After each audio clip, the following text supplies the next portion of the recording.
Hey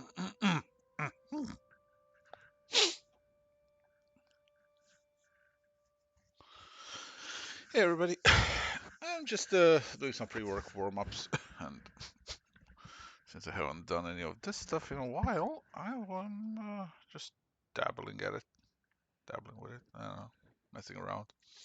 And because next year I'm planning to uh, do a Kickstarter for the first book of this, and we'll see how that goes.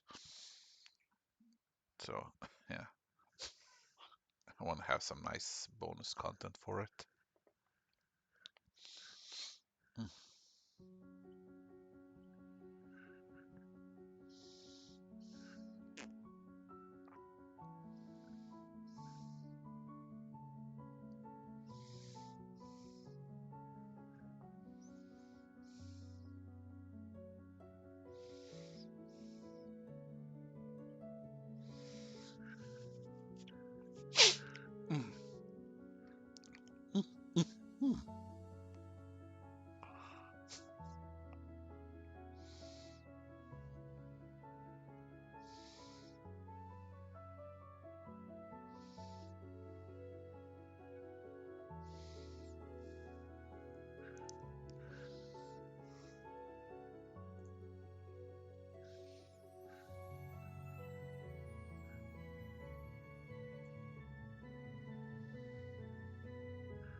Mercy hardcover from all the places, the Yale bookstore. Well, it is something of an educational book. Teaches you how to break into the college attic, I suppose.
Yes, exactly. Lego is the co-sponsor of the whole Achilles Shield Maiden project. You know how it goes.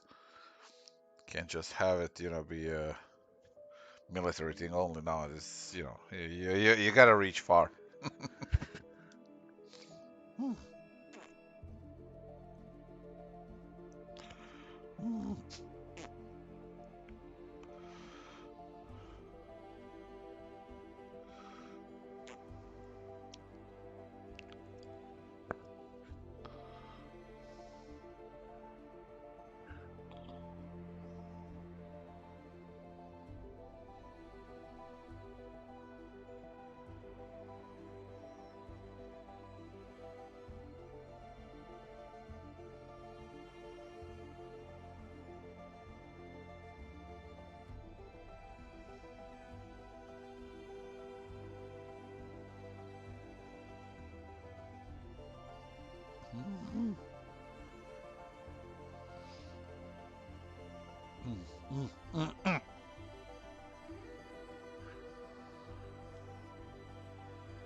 And making all of them in 3D is gonna be a pain. Well, actually, less of a pain now that I'm almost done with Ophelia. So I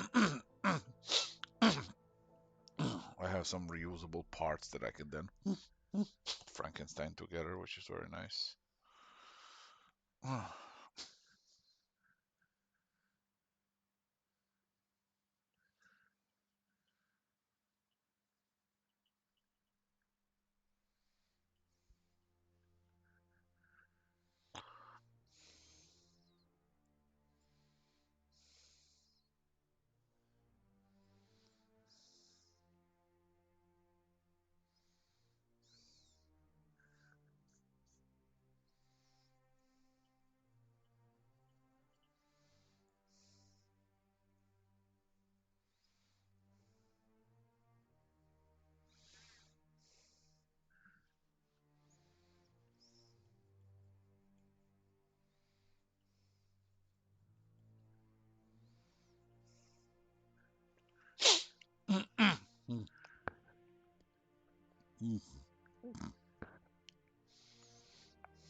Mm, mm,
mm,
mm, Mm.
They are attaching it.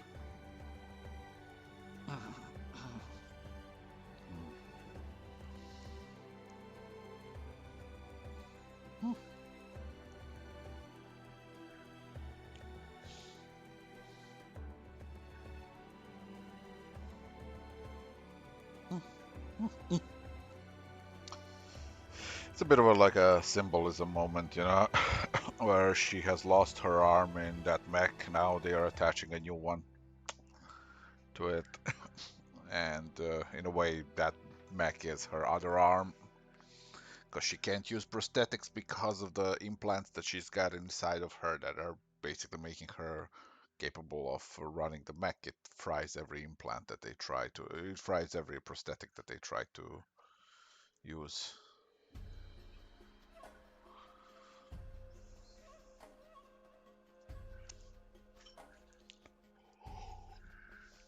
Yeah, her hair color was just a big old part of the whole pop star thing that they were running, and that's remained.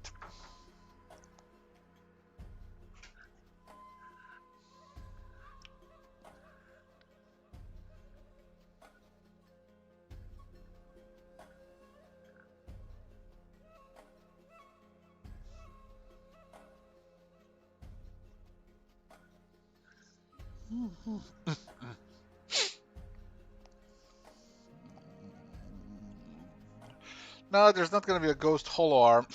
There's gonna be something else later, but that's a part of a whole them harnessing the Hephaestus protocol, realizing that these mechs can do some shit that's really, really, really absolutely illogical.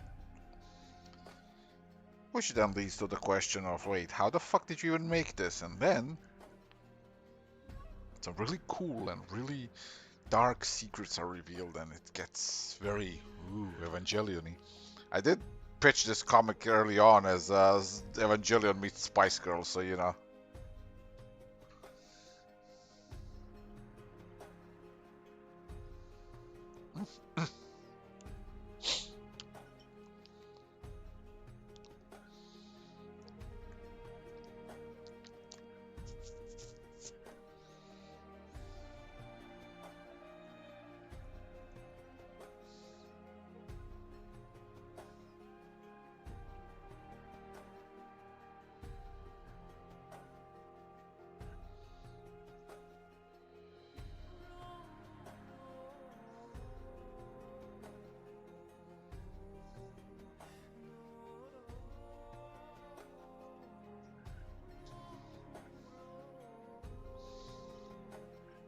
Not that kind of harness, Pew Pew. This isn't Sunstone or fine print.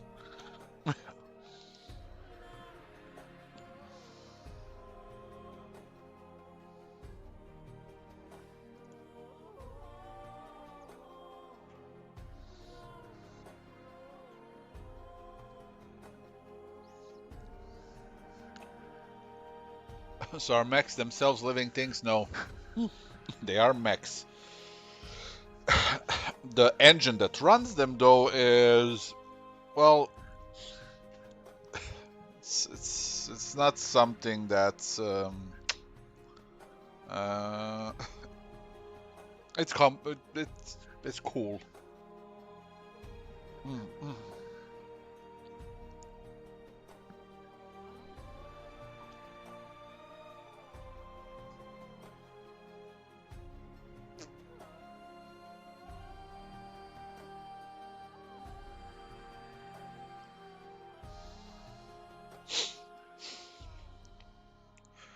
No, it's not make believe magic. It's just you know, there's things I don't want to talk about until the story. It's kind of like in Death Vigil, you know.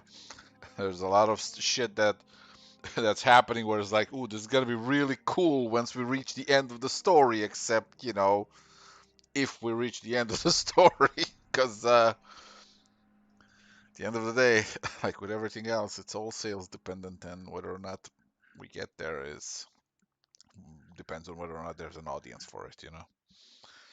And you know, it's one of those things where I often get people asking, saying, "But what, you know, you got all these successful books." It's like, yeah, one successful book doesn't mean the other one will be. You know, Sunstone and Fine Print are their own successes, but at the end of the day, they're Sunstone and Fine Print with Sunstone and Fine Print audiences. That Vigil is, for instance, not that kind of a book. Neither was Switch. For all I know, neither will this be. So you know, all I can do is hope and make it. You know, and then we'll see.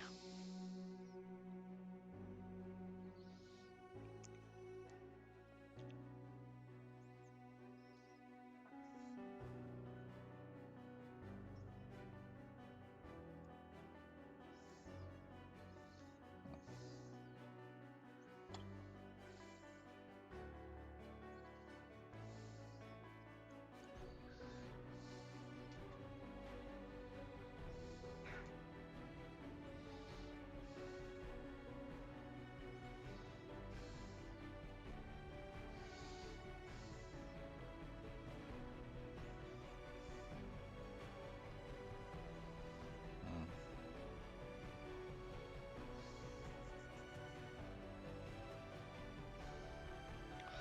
interesting.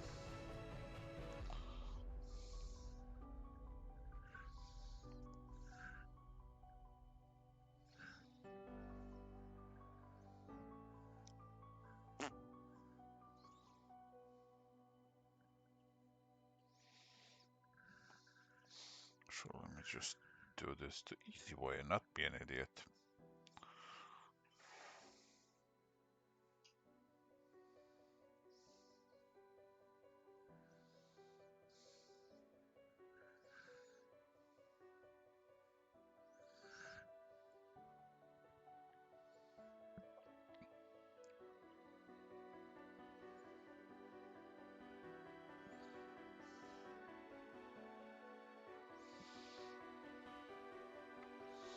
Wow, it's that much of access, huh? Alright, good to know.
Yes, there's already 60 pages of it done on my Patreon.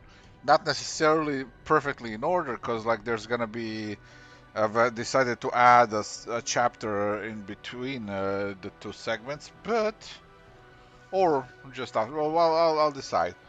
But yeah, it's gonna be. I'm already on the work. I've already been working on it. Yeah, the problem is with in time is you know it costs to make these books. You're spending a lot of time where it's like you're burning through your resources, and then you don't really have the luxury. Like, I'm not a multi-billion-dollar company. Like, I can't just get real casual about this and just keep making it. Because in time, that's the big problem. Because like, yeah, sometimes it does happen. Sometimes in time things find an audience. Very often it doesn't. Truth is, it's very hard to get people excited about anything, especially these days. These days, the cynicism is off the fucking rails. So, over time, it's one of those things. Either a thing gets an enthusiastic word of mouth when it starts and gains some traction and forms, finds an audience, or it dies and it's never finished. And at first, in the early days, it used to be a very big problem for me to make peace with that idea. These days, I've failed enough times to just be like, yeah, okay, this ain't happening anymore. Like, Death Vigil 2 is going to release this year, and then before I release it, I'm actually going to make a very honest post and say, listen, either you support it, either people get enthusiastic about it, either this finds an audience, or there's not gonna be a Death Vigil 3.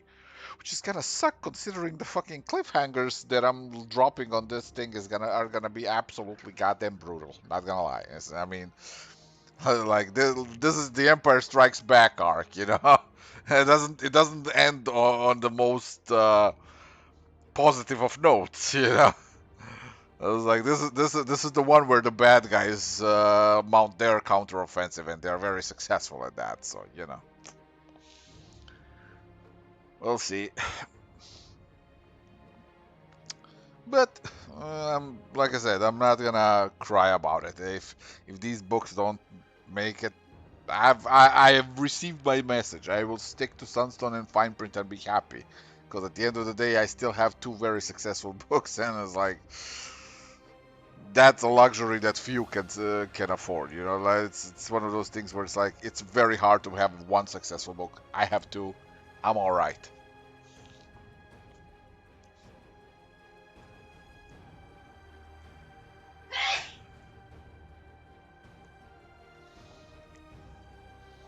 Hey, Ron. Yeah, and that's really how it is usually. It's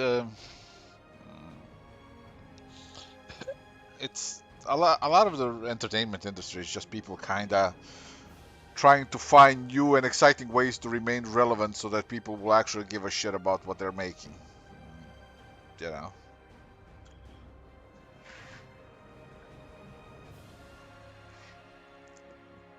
because like I said, it's very hard these days. Uh, cynicism is at its all-time peak. You know, it's one of those things where I've always said, people are so eager to scream about all the things they hate, but nobody fucking talks about the things they like. And like, I actually get it. Because when you talk about things that you like, there's a fuck ton of people who make it their goddamn business to fucking just find you and tell you how you are wrong and how your tastes are shit because you like the thing you like and how very dare you. And just like, who wants to fucking deal with that? I get that. But unfortunately, the result of that kind of that whole chain of interactions ends up being that the things that you do like don't get any traction. They don't get any word of mouth, and then they die. And then, from a creator standpoint, it fucking hurts when you constantly keep getting people asking, what happened to it? Where is the rest of it? And it's just like, well, you know, we tried. It didn't go.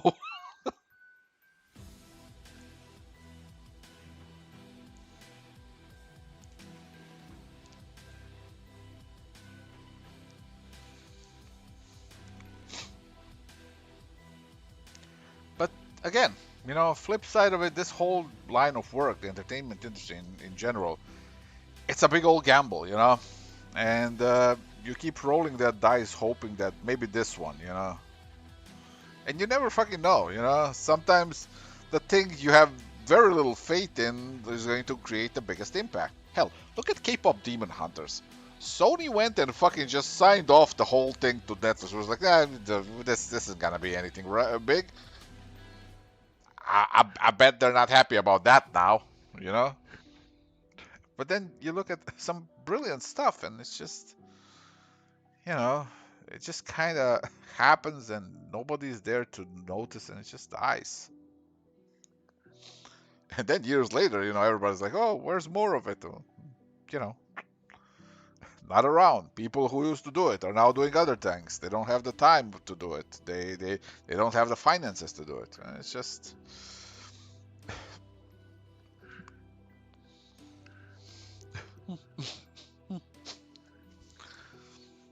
that's honestly one of the big reasons why people will gravitate towards the big companies with established IPs to make stuff, because at least there's a decent chance for that IP to get finished and resolved. When an indie does it, well, what's that? You had a really cool idea, a really cool thing started. There weren't people. Well, that's all she wrote.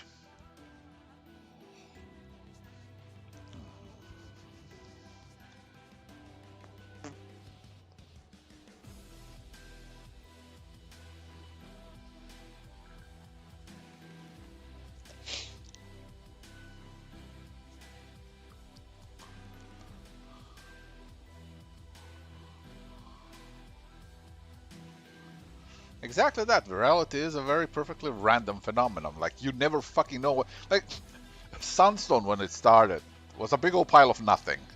I'm the first one to say it. That thing didn't have a plan. That didn't have. It just kind of, people latched onto it because they found the chemistry interesting, and they started talking about it. And then the concept where I decided that that book wasn't gonna be porn, but it was just gonna look at sex and sexuality in a very honest way. Like, it made it distinct, and then at the same time, by sheer fucking coincidence, uh, 50 Shades of Grey got big, and people got really deep into the discussion of what's good depiction of BDSM and what's bad depiction of BDSM, and Sunstone got caught up in that, and it caught a lot of buzz because of that, and here I am. You know, I'm the first one to say, it's like Sunstone wouldn't be as big as it is if it wasn't for 50 Shades of Grey. And the funny thing is, like, I was never the one to actually disparage Fifty Shades of Grey. I find the books boring, but like, you know, that's not saying much. I find a lot of stuff boring. A lot of big hit movies to me are boring. But I don't really begrudge those books even a little bit. I'm like, it's smart fiction. What would you people think you were gonna find an encyclopedia on how to do BDSM in it? Like, for fuck's sakes, you know. But people got angry at those books for no other reason, but because they got big, and they, by the virtue of being big, everything they wrote became a message. All of a sudden, and I don't think the author had that in mind. Nobody has, but it is what it is. The strange side effect of Fifty Shades of Grey ended up being that Sunstone got big.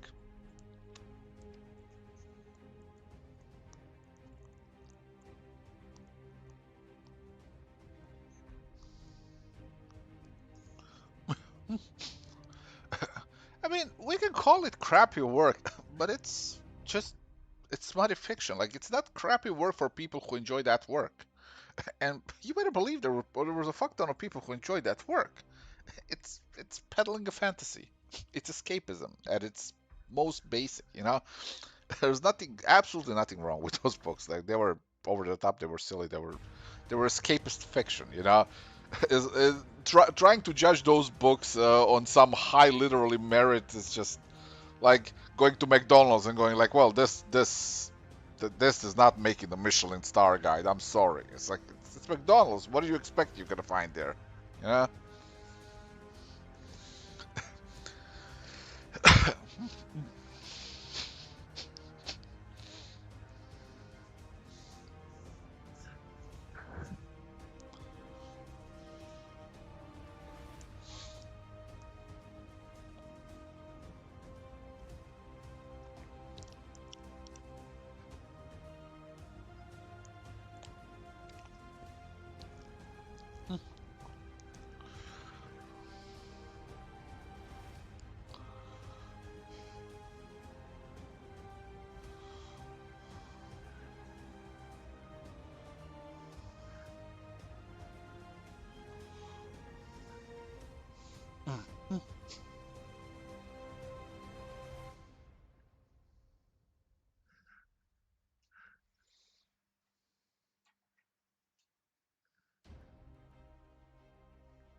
Well, it's not even that those guys made much better burgers.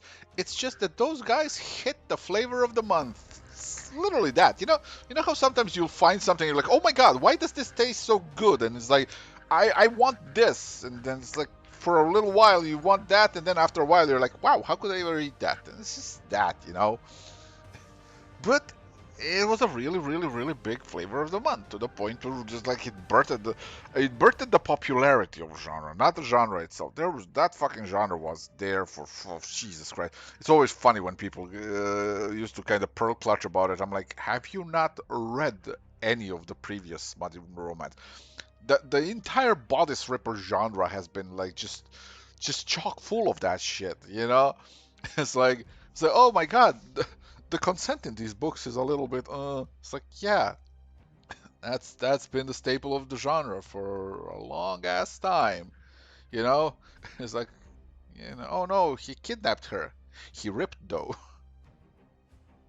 His dick got abs. I'm saying. It's like, it's muddy escapist fiction, and yeah.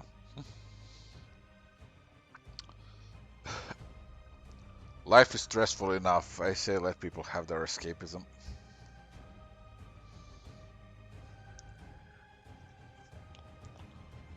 Hey, Flicker. Hey, Brown Hornet.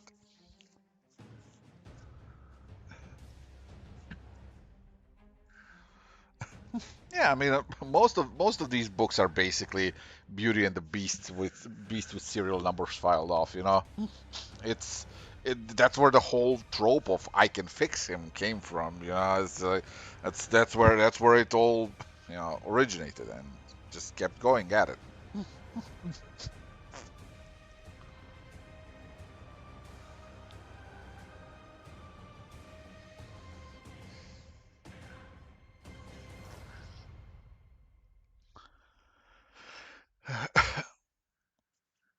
Uh, no, I get royalties from DC stuff, but DC royalties are like not the big ones for me. It's my image royalties, my Sunstone, my fine print, everything that I make that's creator owned. Like DC pays me good royalties because my books sell well, but generally, like the big one for me is, always gonna be my own creator owned stuff. Harley made good money though, that's for sure.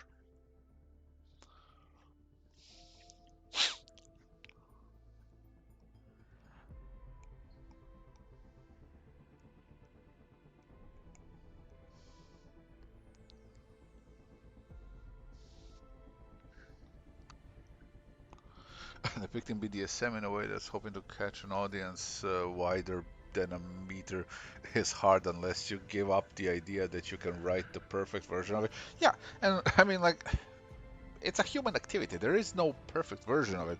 Like, even with Sunstone, my goal has never been to go, oh, this is the right version of BDSM. No, as the story progresses, that's the concept is.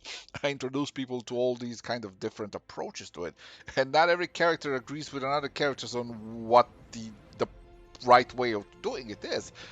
Because this is one of those things why I adore writing about BDSM.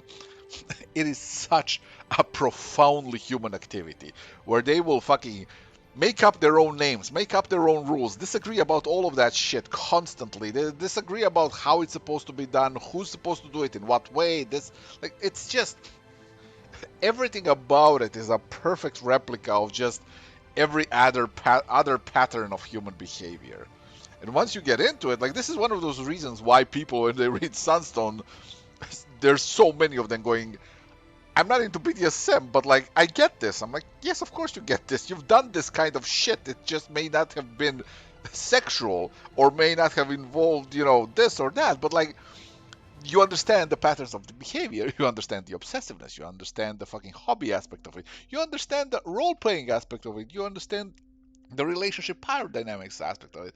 That's what makes it so fascinating. Is it's human nature in a latex clad nutshell. Okay, like um, it's a very relatable thing once you go past the concept of, well, it's just about people doing weird sex weirdly. It's like, no, it's just creativity. It's sexual larping. Like, one of the things that's gonna come later in Sunstone is you know kind of going over this whole concept of dominance, submission, all that stuff. And you realize that while Ali, Alan, Ash, they're good DOMs, they're proper DOMs, there's people who get into it kind of just hoping that it's going to be a simple way out of them kind of circumventing their own massive sense of insecurity. You get a lot of DOMs who are basically not DOMs, they're just very insecure people with abandonment issues who see the concept of another person submitting to them and just giving away control as a way of just making sure that that person will never fucking leave them or have an opinion that's contrary to their own. There's a lot of fucking shades to this, and they ain't just gray. It gets messy, and that's what makes it fascinating to both write about and read about.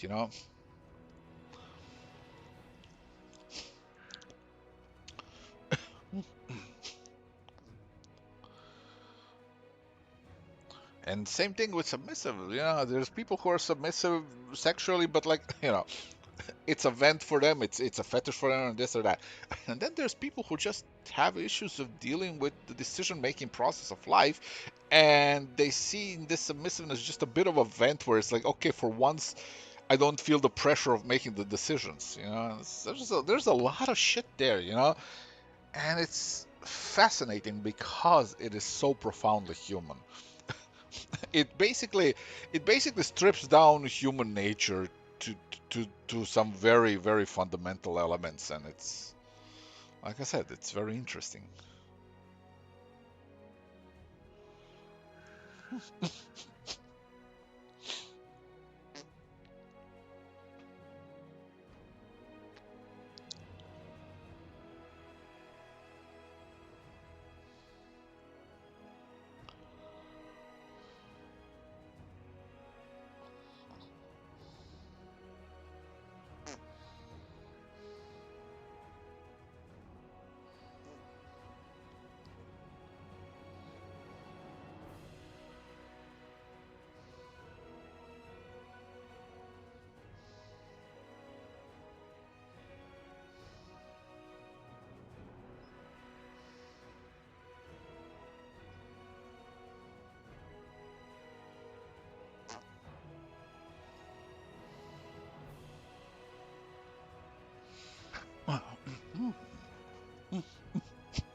And that's also one of those reasons why this current Mercy arc for me is going to be super interesting to write about.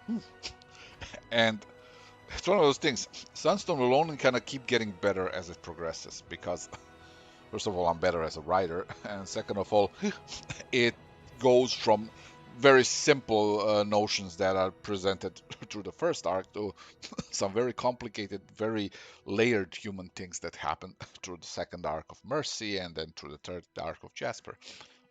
And one of my favorite ones right now is going to be this insight into the mind of a dom. Like usually with these stories, they tend to be written, from a submissive's point of view because they're supposed to be sort of this surrender fantasy, for the reader, where it's like, oh yeah, oh you're powerless, and then there's this hot dude or hot chick, and they have all the power, but they also want you so badly.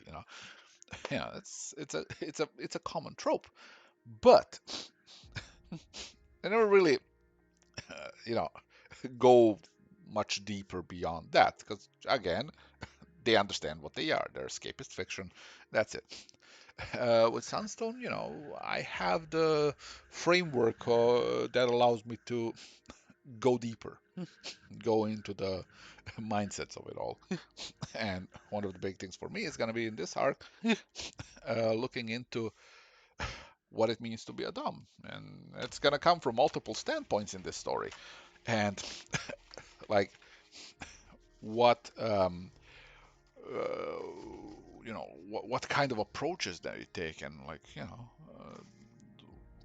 in the current Mercy arc, one of the big things is what are Dom's limits? Because usually with these stories, it's always about, well, the submissive is the one getting tied up, so they're the ones who have to set the limits, blah blah blah. And yeah, that's commonplace belief. But one of the things is often misunderstood is, you know, a dom is just a person too, and like anybody else, they have their own limits and they have stuff that they don't want to get into. And submissives tend to sometimes have some wild ass fucking fantasies that may or may not be, a dom may or may not be comfortable with. And then it becomes a game of push and pull and emotional pressure and extortion, and then it gets fucking, intense emotionally.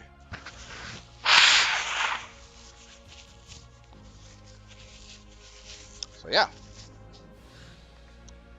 that's the kind of stuff that makes Sunstone very interesting to write about and hopefully to read. You know.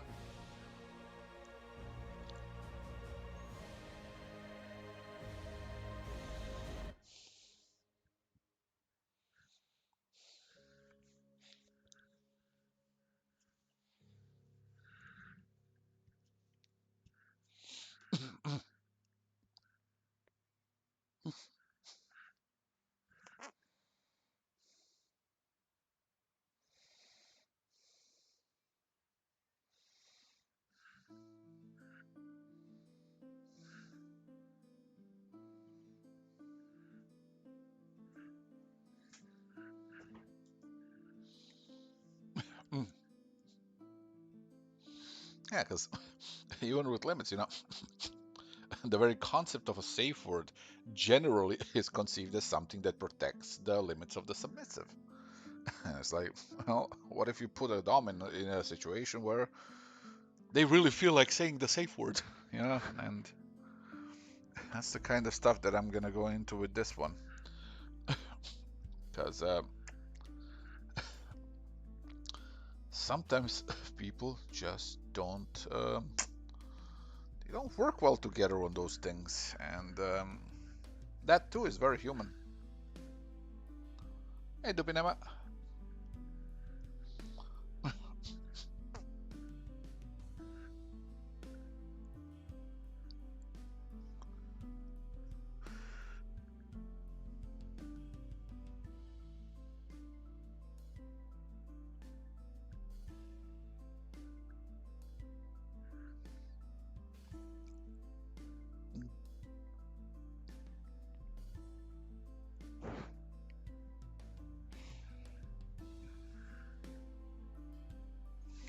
And another thing that Sanson has always been is a story that has no villains. It's not it's not a story where somebody is a bad person for sake of being a bad person.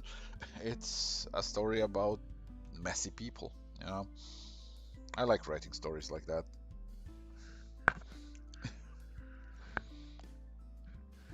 Like, don't get me wrong, I love me a good villain, but there is something very profoundly challenging in writing just people being people.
And yeah, like I said, again, another thing that's very fascinating to write about in this whole situation is, you take Alan and Marion, for instance, in the current part. Alan is very much a service dog. Like, his whole shtick is he'll talk to you, and then, once he figures out what your fantasies are, he'll do his best to bring them to reality and make sure that both people have fun. But you know, what if those fantasies are something he's uncomfortable with? But he's also, unfortunately for him, a man in love, trying to, make the woman he loves very happy. And then it gets really fucking complicated because he doesn't want to disappoint, and that's his problem. That is his own expectations of self are gonna be his big enemy in this one, because it's like, he's still trying to figure out what it means to be a dom. Um, there's people like Ash who's way way more experienced than him, and you know she'll give him tips and she'll give him pointers, but like, she can't really live his life for him.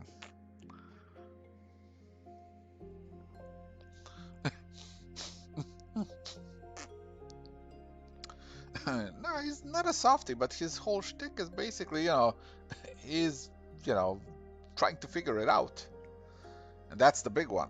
Because, like, he works at a BDSM club often, but he has not had a lot of experiences with actual submissives. Like, he's had Ali, and he's had like one or two, basically, well, two or three, sorry, basically, like, you know, one night stands effectively, where it was like, hey, this is fun, want to do it again? It's like, oh no, I was just kind of passing by. Like, well, sure, okay.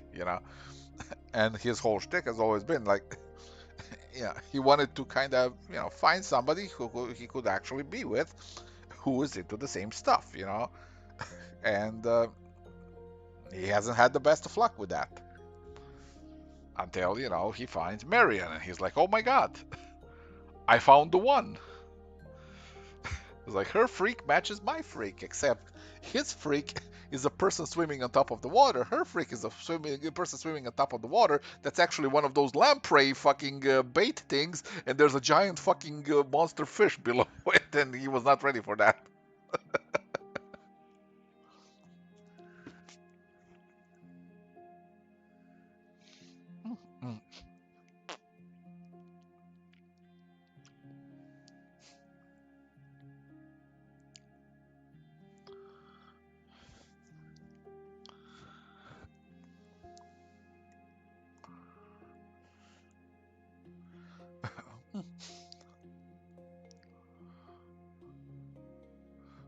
Yeah, that's kind of the point of the romantically being involved. Like you obviously have other things connecting you. There is an emotional connection there. Ideally, you know, that's the pairing you want to have in life. The last thing you want in life is like, oh well, I'm an absolute pervert, but the person I ended up with isn't. This is gonna work out great. It's like, no, it's not. You're gonna keep feeling that itch, and it's going to create constant strain on your love life. It's gonna create a constant strain in your relationship.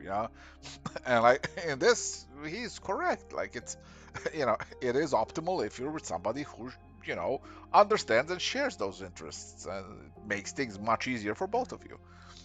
Yeah. Uh, the problem is, you know, there's a problem also with that because it gets one of the silly things that Ali and Lisa later have a problem with is Ali finds it a bit harder to get into her dom space for a while because of just every time she sees Lisa, she wants to smush her cute face and kiss her. And then, that's a problem because she's trying to be a dom and she's trying to be all edgy and cool and shit, but wifey. So,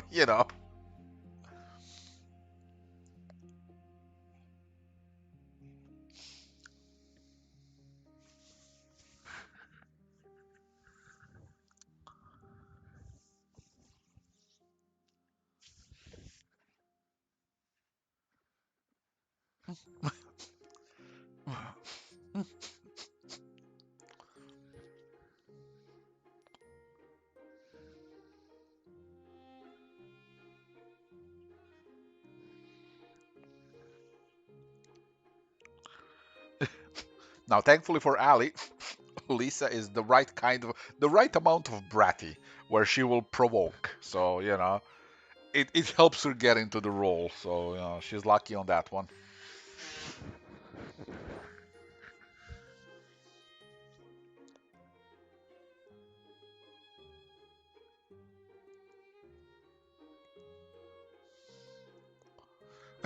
Impermanence is not just baked into lifestyle, impermanence is baked into relationships in general. Look at the divorce rates. Look at how many couples really last for the long road. We live in fucking turbulent times. People, yeah, people grow frustrated, people grow tired, people grow exhausted.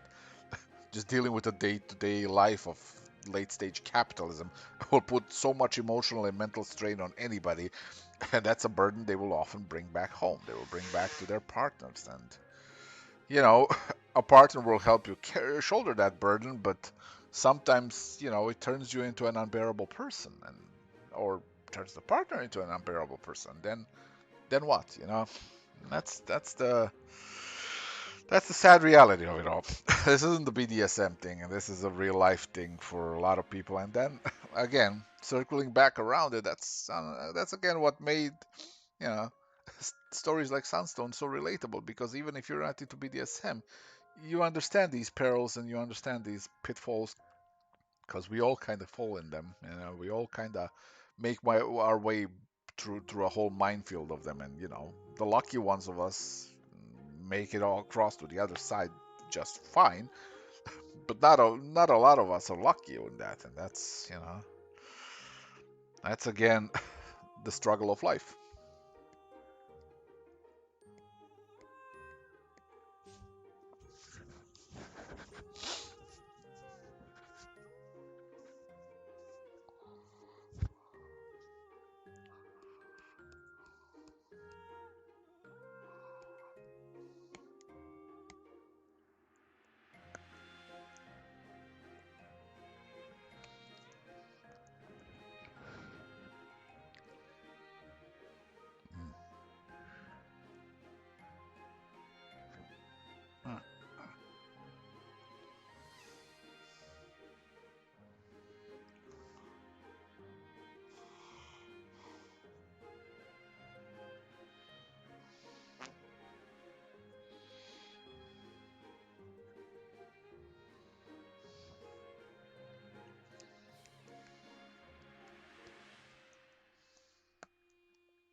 That's a lot of thumbs, though.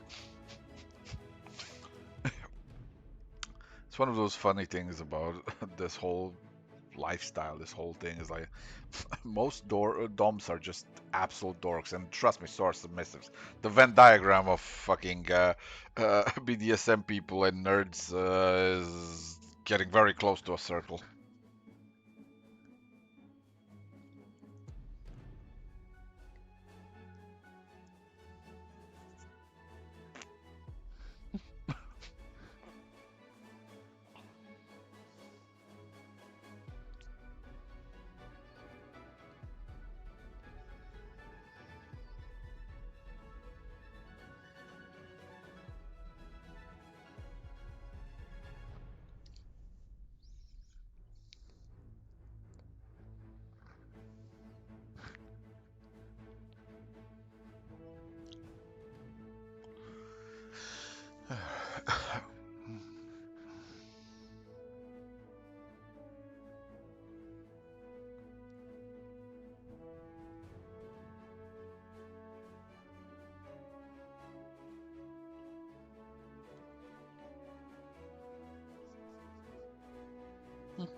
Okay, that's enough of warm up. Now I gotta get to actual work. Let's see.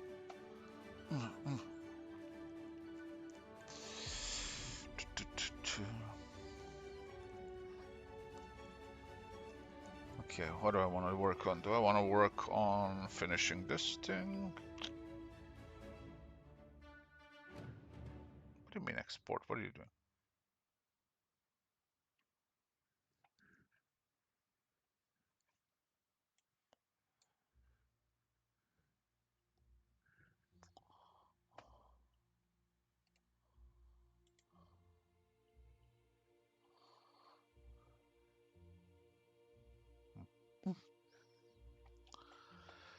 Okay.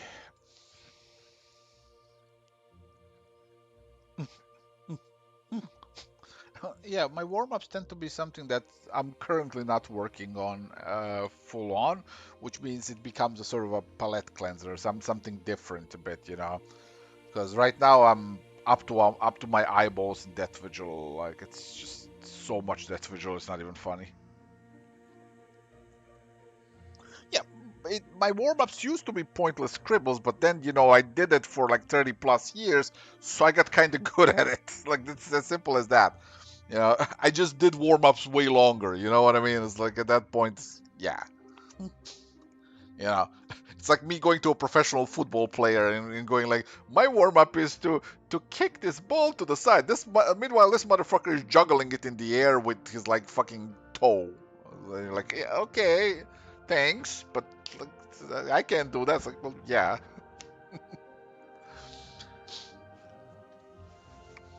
It's kind of that whole, when somebody who's been doing this shit for fucking decades goes like posts a doodle online, it's like, just a little sketchy, and people are like, what the fuck, sketchy? It's like, well, yeah, it is sketchy for that person. It's like they've done it so many times that to them that's a sketchy. Like I've done stuff in like under an hour that people are like, what in the flying fuck, man? I was like, well, again, it circles back to a thing that I would talk about, the whole method that I do right of work, where I just kind of blob things together. Is it does one thing good for me, and it increases the speed of my decision making.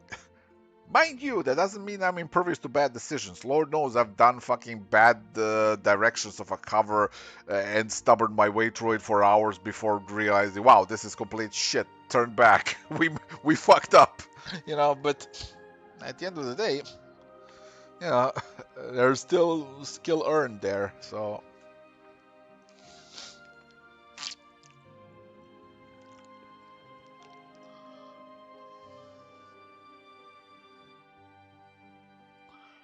also, I finished the one that I started on one of the previous streams. Uh, yeah, this one.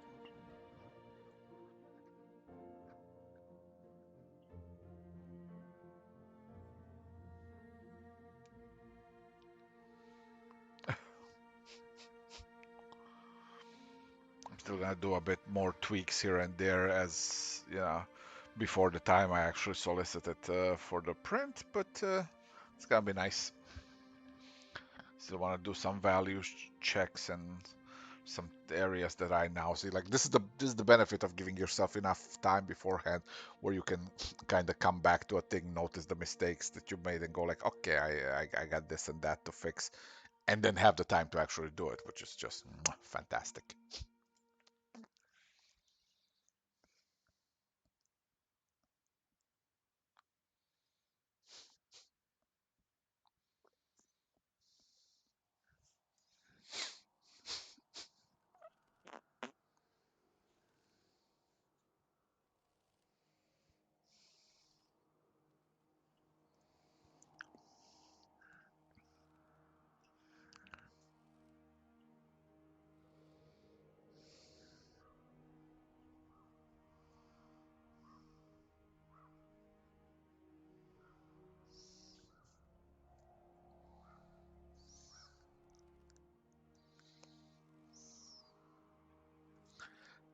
See, Arkanloth.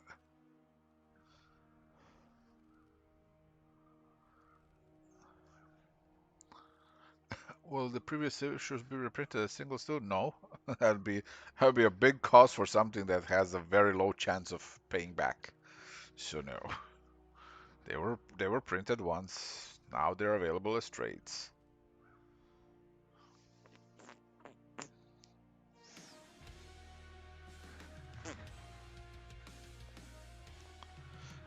And yeah, I did switch to graphic novels completely, but that vigil I am justified in publishing as singles for two reasons. One, that vigil was initially published as singles, and two, the solicitations for the graphic novel process means that the graphic novel would be published somewhere about April next year, because that's how far in advance you have to set things up with that stuff.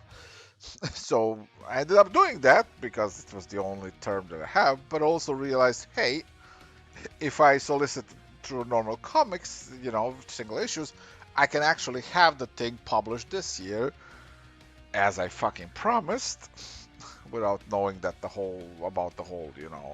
you have to wait. Because like for a while I was considering actually doing this as a Kickstarter, but thankfully the Sunstone Kickstarter and Arthur Sunstone Kickstarter and the Crimson Kickstarters were very, very, very did very well, to the point where I could go like, okay, I don't have to do another Kickstarter. I can actually just do this standard, which was something I was very much hoping for, and thankfully it turned out like that. That vigil once again being carried by Sunstone. Some things never change.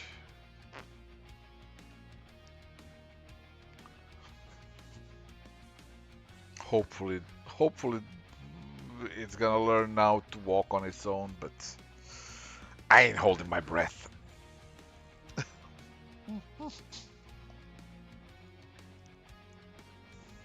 Comics business is confusing, yes. Holy shit, is this confusing.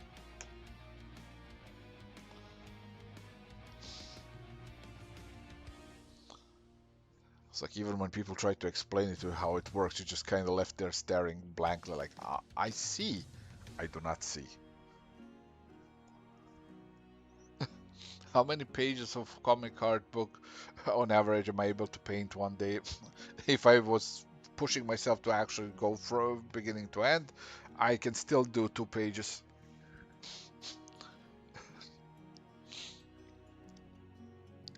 That's given that I've already done the writing.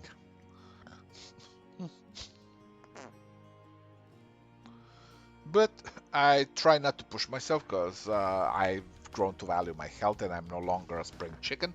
So generally, I tend to uh, basically pace myself in a way where I will do 2 pages of character work. That means only the characters and the action that happens. And then once I do about 8 to 10 pages of that, I take a day and do the backgrounds and shading, and then they basically finish everything.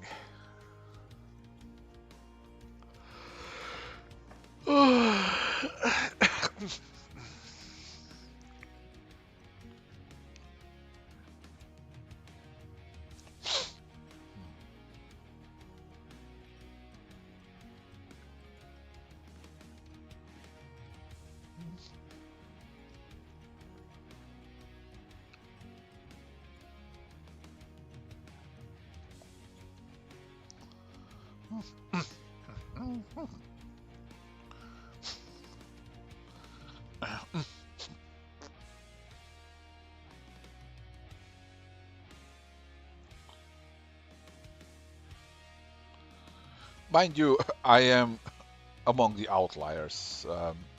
Most people in the industry don't, make as many things as I do at the same time. So, yeah, I'm not a good measuring stick. Like, and there's even crazier people than I am. Fucking Don Mora over there is just an army of art gerbils in a trench coat. It's like I refuse to refuse. I refuse to believe that man is human.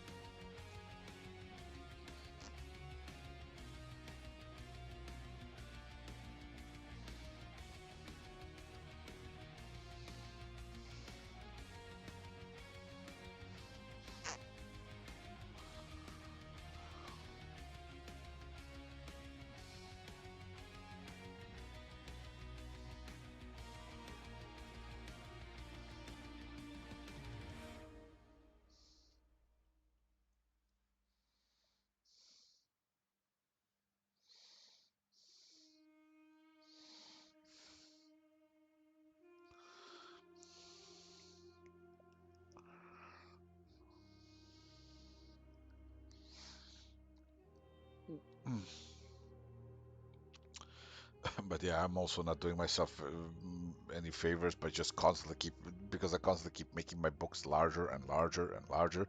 Sunstone started with like fucking what, 100 and something pages of comic for issue one, if not even less. I think maybe it's like 90. Like it really wasn't a big book.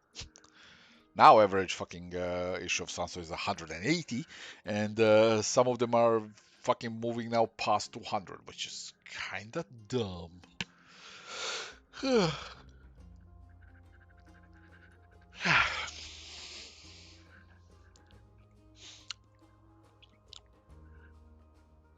Man, I just woke up at like 10 p.m. and started working immediately. I gotta caffeinate myself more. I gotta wake the fuck up properly.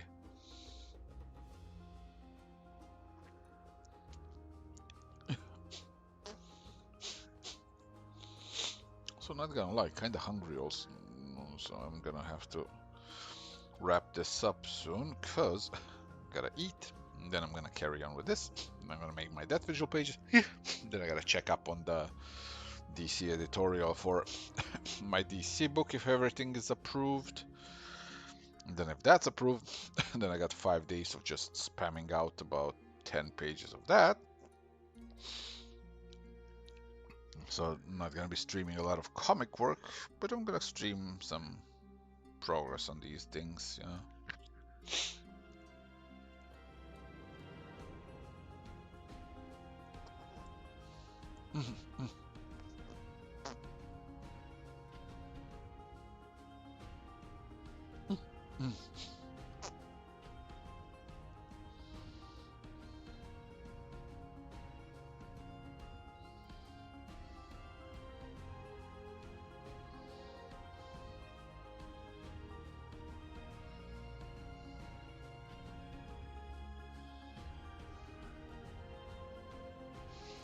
No, I don't do Monster. Fuck that. Ugh, no, good old coffee. I stay clear of all those freaking fizzy drinks and energy drinks and all that shit. It's just diabetes in a can. And considering I got family members with diabetes, I ain't fucking poking that bear. I already have my own hypothyroidism to deal with. I don't need more shit.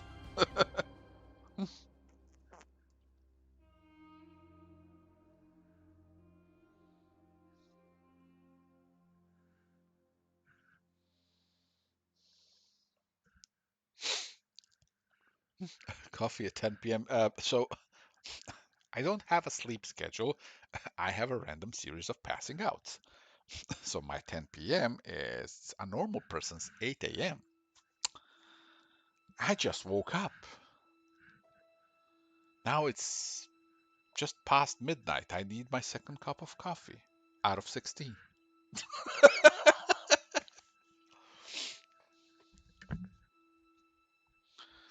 Yeah, teas are fine. It's just coffee is tastier.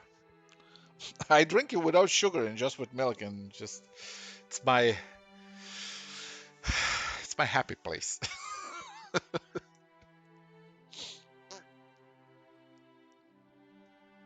So funny whenever I go to America and enter a Starbucks, I'm like, I'd like a big venti cup of coffee, thanks. It's like this was that one. No, just coffee. Just put coffee. I'll put the milk there, thanks.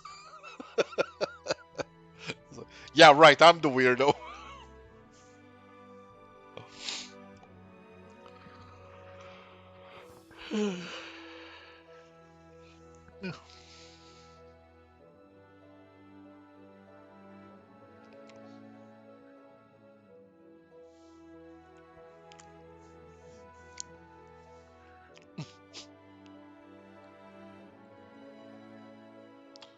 I don't recall making a picture where Liz is a winged vampire.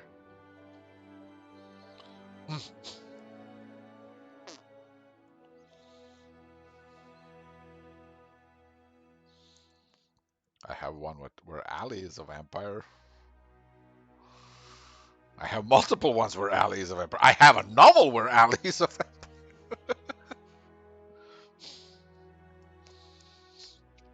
I'm starting to think that Ali may be a vampire, is just what I'm saying.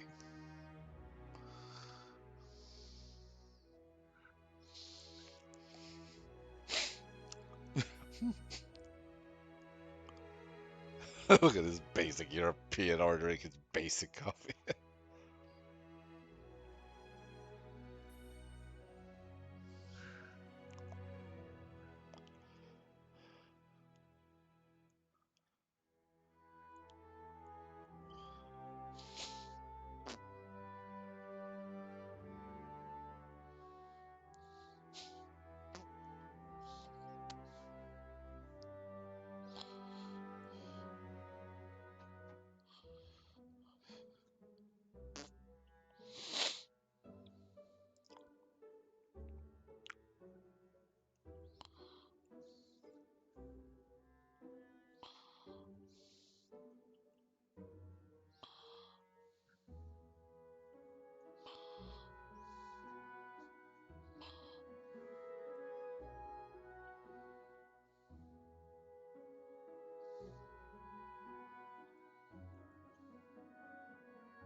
Am I sick? A touch of cold. We had a bit of a winter part two happening here. Electric Boogaloo.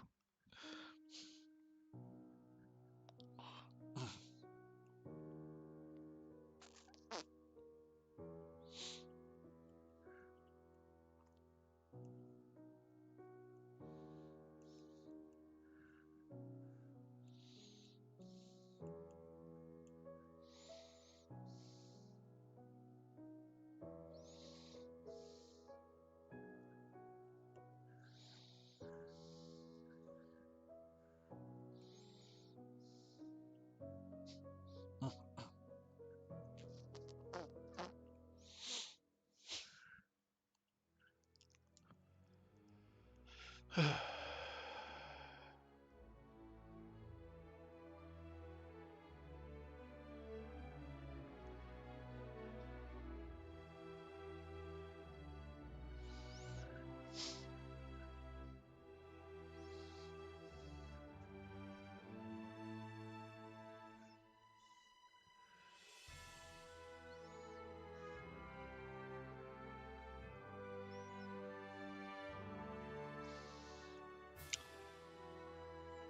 that just sounds like a personal hygiene problem.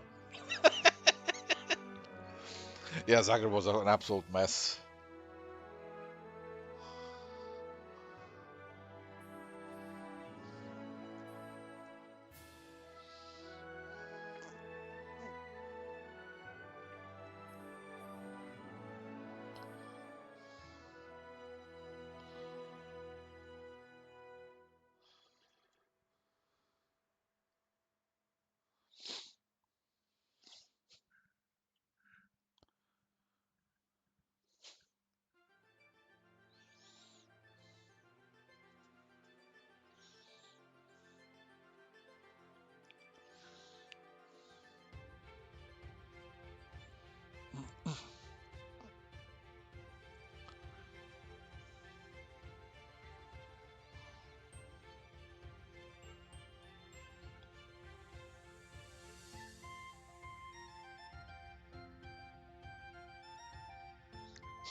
Yeah, when a dog sees a fucking horrible weather, it's like, oh, this is some prime walk time.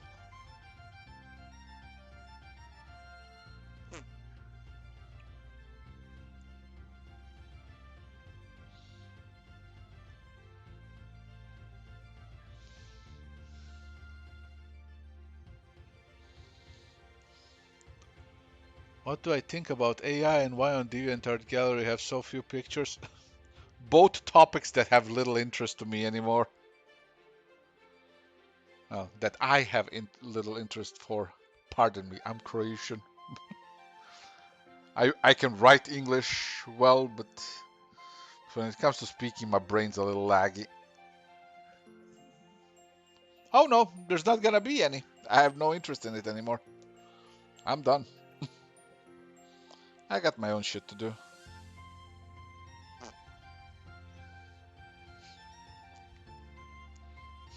See, esoteric.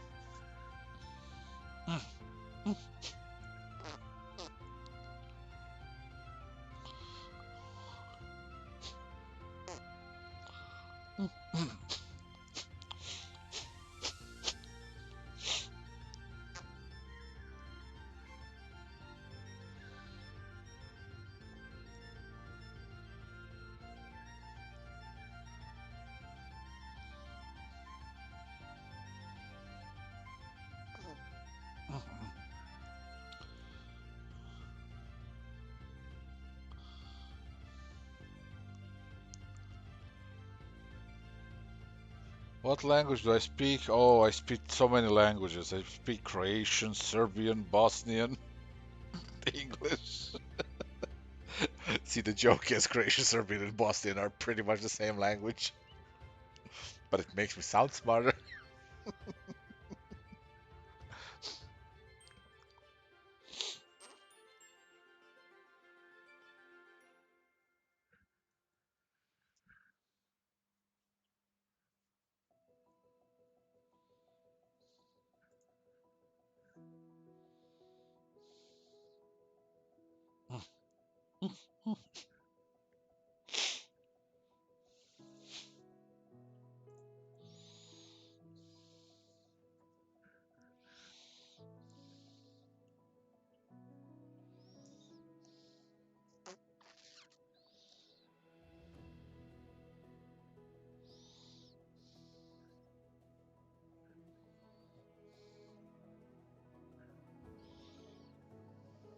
Yeah, totally.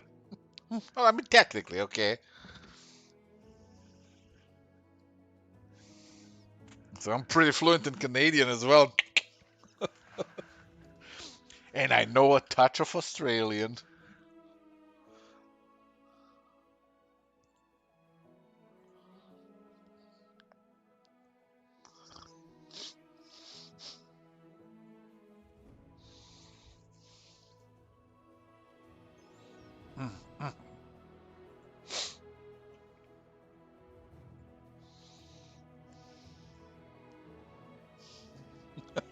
That too, yeah.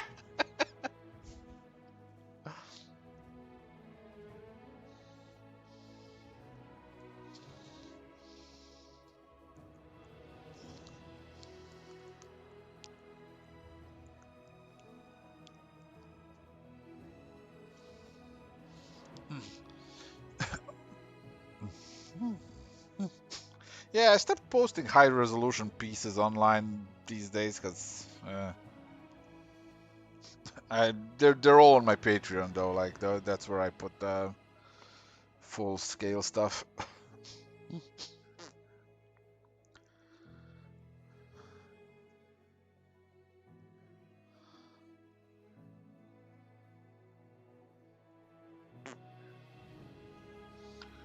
Why is the preview for this brush like that? Oh, it really is like that. Okay.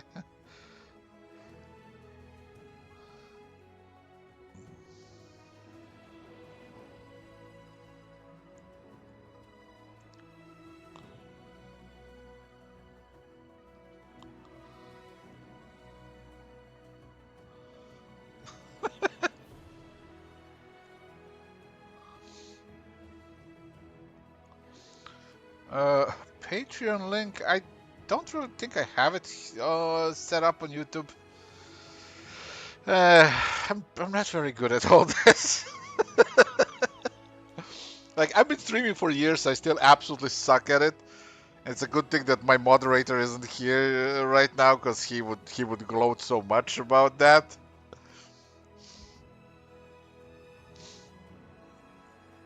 So he will never know.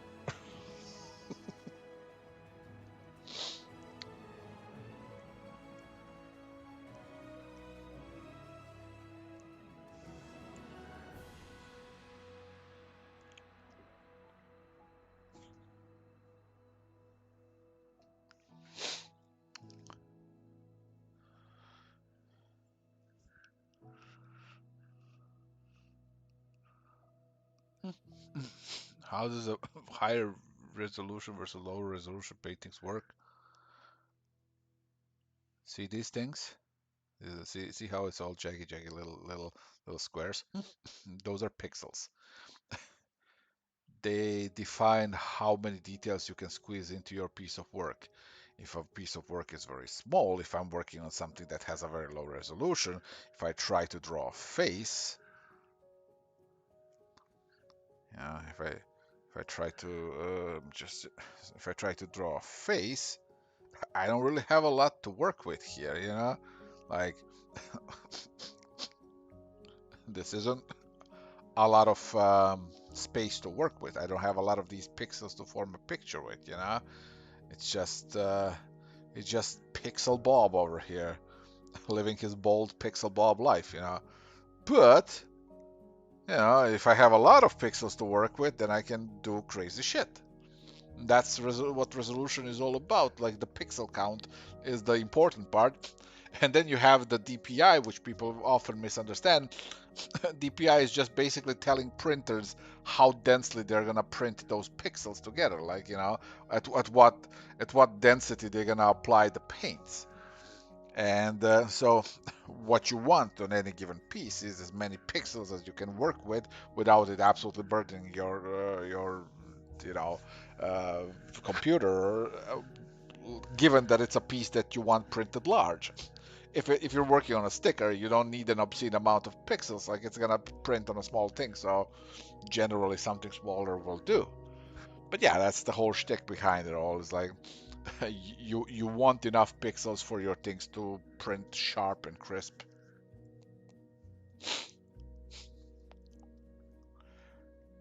Pixel Bob isn't real, he can't hurt you. That's where you're wrong.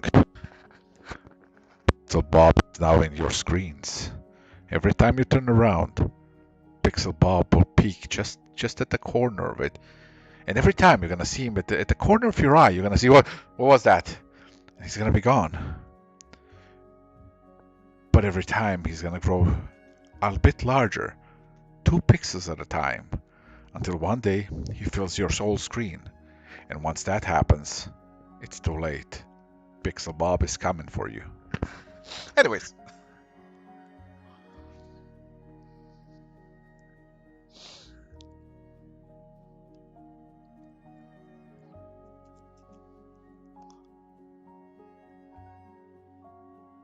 Yes. He eats pixels. That's why they call him Pixel Bob. That's how he grows.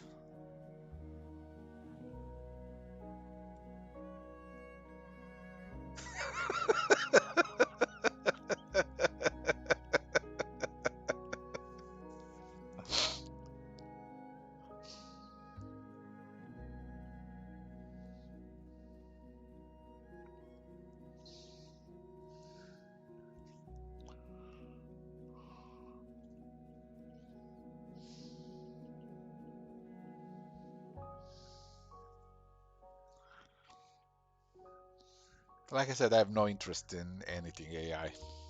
Literally anything. I don't even like to use search engines AI functions because it's just things I can type.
Oh no, it's the Pixel Bob soundtrack. He's coming.